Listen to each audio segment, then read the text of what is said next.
if you're a Brad Keselowski or Kyle Busch fan, it can't get any worse, right? Right? Brad's in the wall. Caution's out. 8 car. Oh, no. Kyle Busch with a big slide. Ooh, I guess it can get much, much worse. Yeah. Brad Keselowski and Kyle Busch, man. What do they need? Specifically, Brad. Let's focus on Brad for a minute, okay? We're going to talk about the whole Kansas race, don't worry. But Brad Keselowski and Kyle Busch, they have had some horrendous luck. Kyle Busch since 2023, if we're being real. Brad Keselowski in 2025 alone. Entering this race, he was 32nd in points. He had been horrible. His best finish was like 11th, I think, at Vegas. Other than that, he might have one other top 15. He has 0 top 10s. He's been nowhere near a top 5. I don't even know if he's led a lap this year. That's how bad it's been. Well, he shows up to Kansas.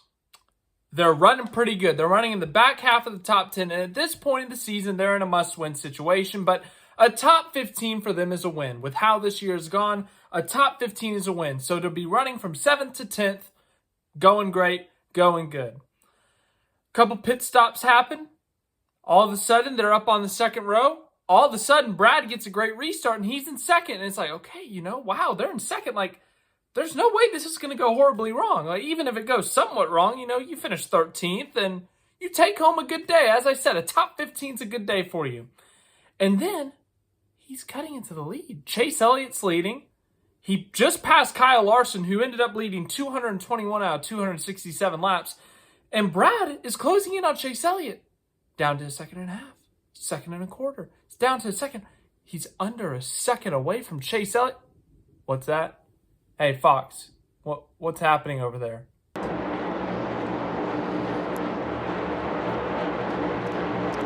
Brad's in the wall. Fox takes about 5 minutes to figure out what's going on. And it's Brad Keselowski. It can indeed get much, much worse. Brad Keselowski goes from having his best run of the entire season, running in the top 10 for the majority of the day, getting all the way up to second, closing into the lead of the race, and he blows a tire. Ends his day. Never comes back. Ends up finishing 37th. Yeah.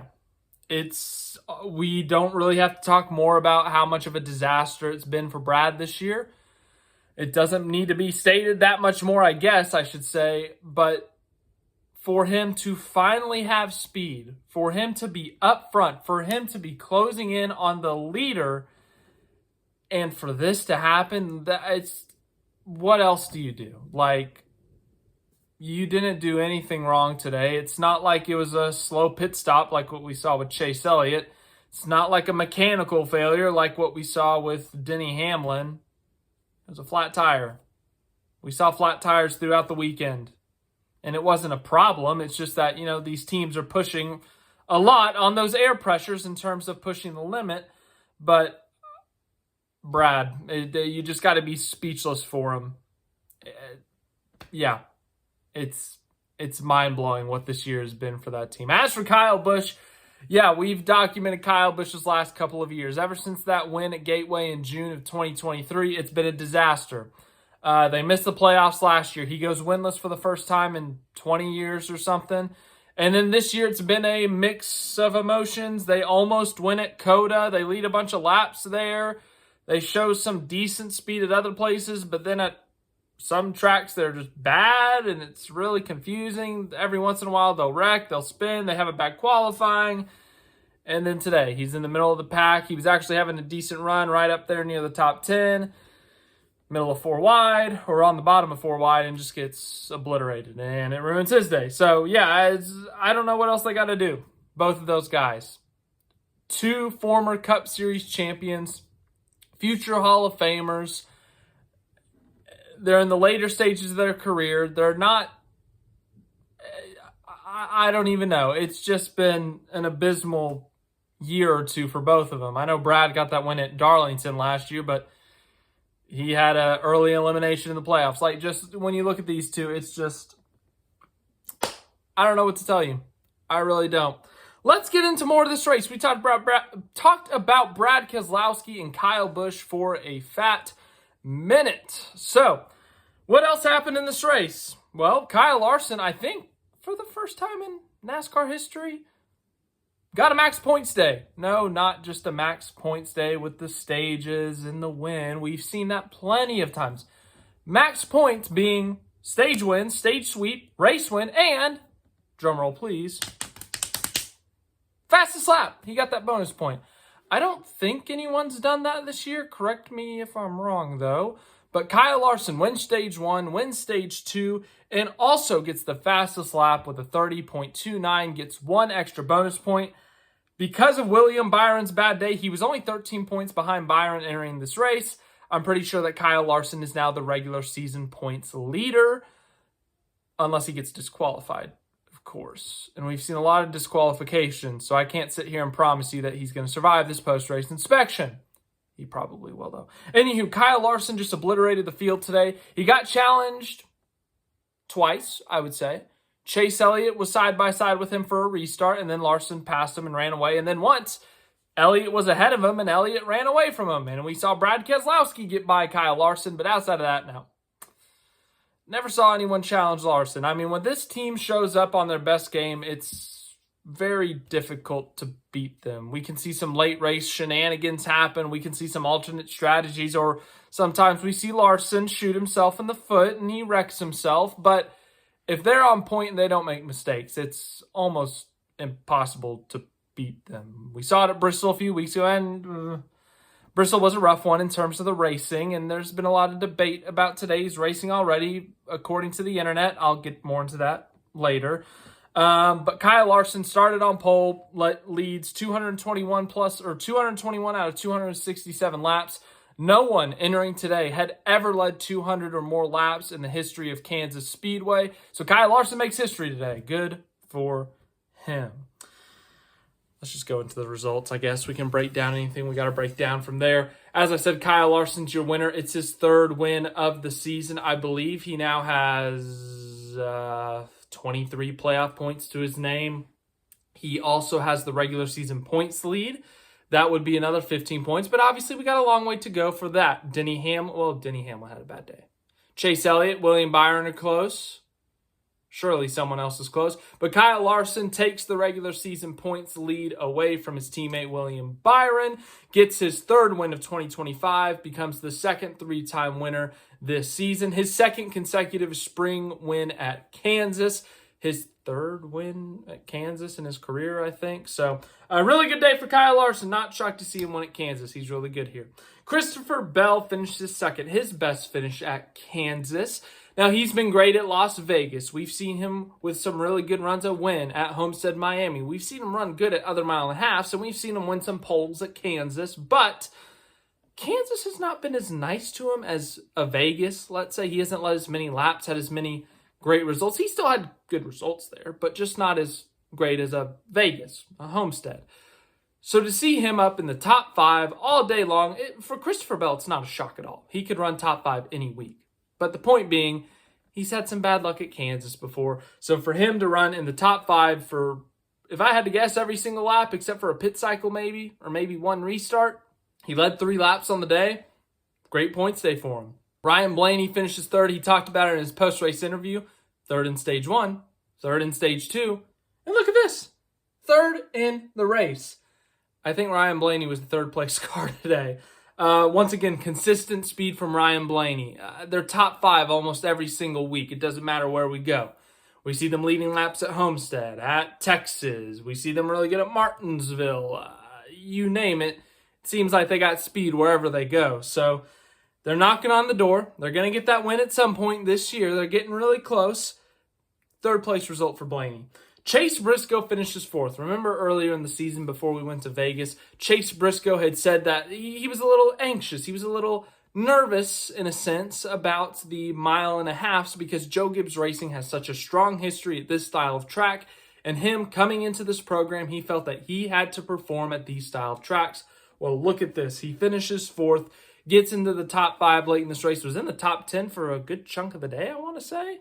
But a really good result for him, a really good day for him. A double top 5 for Joe Gibbs Racing. He obviously living up to the Joe Gibbs Racing hype in terms of the results at a 1.5 miles. Alex Bowman in top 5. He is so good at this style of track. I don't mean 1.5 miles in general. I mean Vegas, Kansas, and Chicagoland, which are all kind of similar in a way. They're tri-ovals, they're high bank, kind of progressive banking in a sense, where you can like really just run all out on the tracks. I don't know what it is about these style of tracks, but Bowman just runs so good here. And once again, it shows here. He leads a couple laps. He finishes in the top 5. Hendrick Motorsports as a whole had a lot of speed. The results don't really show it outside of Bowman and Larson, but they had a really good day overall.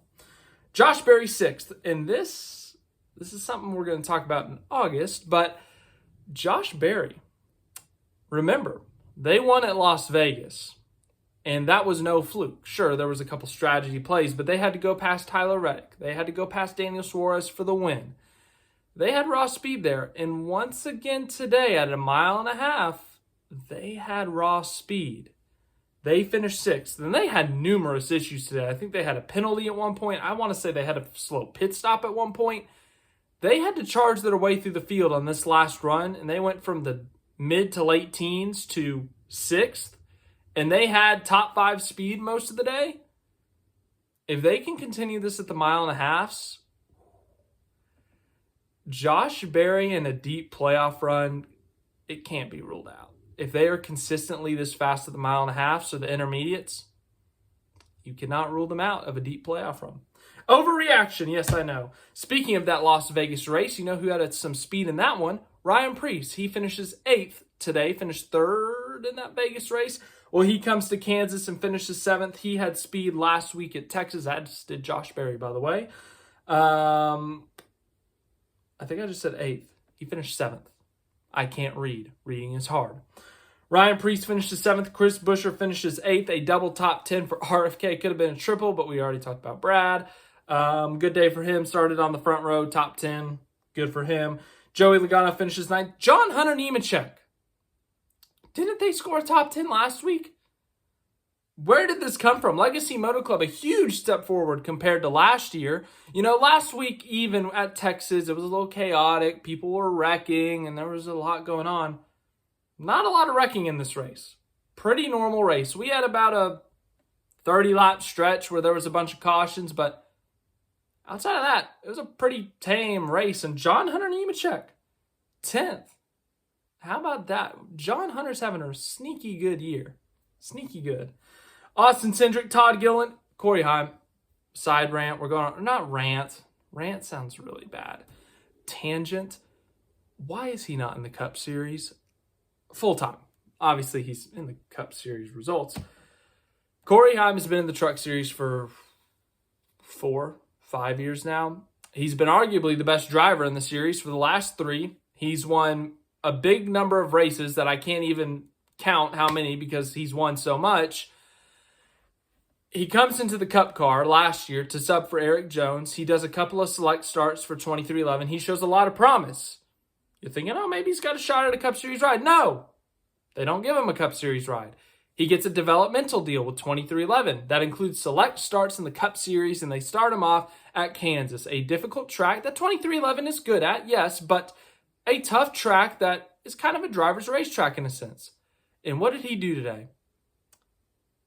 If you were paying attention, we have not talked about any 2311 drivers today. This is a 4th 2311 car. This is the first time 2311 has run 4 cars. The 4th car won. Corey Heim beat all of his teammates. Now, Bubba Wallace had an early penalty that set them back and was later involved in a wreck, but 13th. Beats Tyler Reddick, who's won here. Beats Riley Herbst. Like, I'm just saying, it's quite impressive, if you ask me. Noah Gragson, Chase Elliott. Chase Elliott finally has winning speed for, I guess, the second time if you include Martinsville. Goes up, has a shot at the win, battling Kyle Larson, is able to chase down Larson late in stage 2 and doesn't quite win the stage, but shows that he could indeed compete with Larson who, as we talked about earlier, obliterated the field. And what do they do with this opportunity to potentially win or have a shot at the win? What do? Well, they shoot themselves in the foot, get a pit penalty, never recovered. I don't think they ever got back to the top 10 after that pit penalty. Or not pit penalty, they didn't get a penalty. They had a slow pit stop, let me specify. So it wasn't Elliott, it was on the pit crew. They had a slow right rear, like the lug nut fell off or it broke. So either an equipment malfunction or just a bad pit stop, whatever it may be, yeah, they shot themselves in the foot. Chance at a win today? Sure, Larson, you could argue Larson was better and Larson was going to win anyways, but Elliott would have more than likely finished second. He was the second best car. And then when it came to the super long runs, I'm talking like a full green flag cycle, Elliott was the quickest. He was able to chase down Larson. He was able to pass Bell, Blaney, Barry, whoever it was. But the pit road issue killed their day. They end up 15th. They scored the second most stage points on the day, too. Zane Smith, Tyler Reddick, disappointing day for him, if you ask me. Disappointing day for Chastain, too. Chastain's been really good at this track. He won here in the fall, led laps last spring. Yeah, 18th. 19th Stenhouse, 20th SVG, his second top 20 on an oval this season. Back-to-back top 25s. We will go into more depth tomorrow on this one. But things starting to go, that's two straight clean weeks for this team. That's what they need. Talking about Brad earlier and what they need, just a solid, clean day where they can finish in the top 15. Well, SVG, a solid, clean day in the top 20. That's what they need, and they got that today. Kyle Busch, 21st. We already talked about him. Yeah, I don't know. Austin Dillon, Michael McDowell, William Byron had top 5 speed early, but they had a tire go down, got pinned a lap down, never recovered. 24th. Cole Custer, Carson Hocevar had a tire go down in the closing laps of this one. Riley Herbst, Ty Gibbs, Jesse Love, Cody Ware, Justin Haley, Eric Jones, Bubba Wallace, Daniel Suarez, Ty Dillon, Denny Hamlin had top 5 speed, but they had a clutch issue. That's back-to-back weeks with a mechanical failure for Hamlin, so hopefully there's nothing going on there. I mean, there's something going on, but hopefully it doesn't continue for him. And Brad, we already talked about. And then AJ Allmendinger blew an engine on lap 6. When we don't see engines blow in the first 10 laps anymore, I feel like. So that was really weird. Really, really weird. Oh, and then he went on a little bit of a rant about ECR engines and told them they sucked, I guess. So as for Kansas itself, okay, I did the worst possible thing after the race, and I thought, let's go to the internet and see what the internet thought of this Kansas race. As I said, terrible thought. Of course, as is on par, the internet was complaining. I didn't think that was that bad of a race. I really just think the biggest problem was we set our expectations too high. Because Kansas has produced so many great races in the next gen era that we show up expecting a 10 out of 10 every time we show up to Kansas. I didn't think it was that bad. Am I going to get yelled at for this? But the point being, like, yeah, Larson obliterated the field, and I guess if you're looking for a competitive race up front, yeah, it was a bit boring. And when Larson pulls out a 6-second lead, it's like, okay, that's a little bit of a snoozer. But in terms of throughout the field, there was great battles all over the track. You could run anywhere and make passes. As I said, Josh Berry sliced through the field. Alex Bowman went from 19th to 10th in like 3 laps in the opening 3 laps. We saw guys able to move up through the field. We saw guys fall back. We saw the tires wear. Tires mattered. Sure, it wasn't a 10 out of 10. Heck, it probably wasn't even an 8 out of 10. But it was still a solid race if you ask me. It was all right. But it wasn't bad like everyone's yelling about online. Everyone's saying we've had so many bad races in a row. You know, Darlington, I didn't think Darlington was as bad, but I was there, so maybe I'm biased. Bristol, I'll give you Bristol. That was a rough one. Talladega, okay, I'll give you that one too. Texas, I thought Texas was great. I thought it was a pretty good race. Once again, I was there, so I could be biased. And then today, I was not there today, so I don't think I'm biased in saying this one, but I didn't think it was that bad. I think the internet is just being mad to be mad. last week at Texas, speaking of, we talked to some fans about their thoughts on the current state of NASCAR. So if you haven't seen that video, go check that out because I thought that turned out really well. There was some positive feedback on that. So if you haven't seen that, go check that one out. Thanks for watching this video. Kyle Larson obliterates the field again as he did at Bristol. But yeah, thanks for watching this video. I hope you enjoyed, and we will see you guys in the next one. We got the Monday after Kansas tomorrow. I'm sure that'll be fun.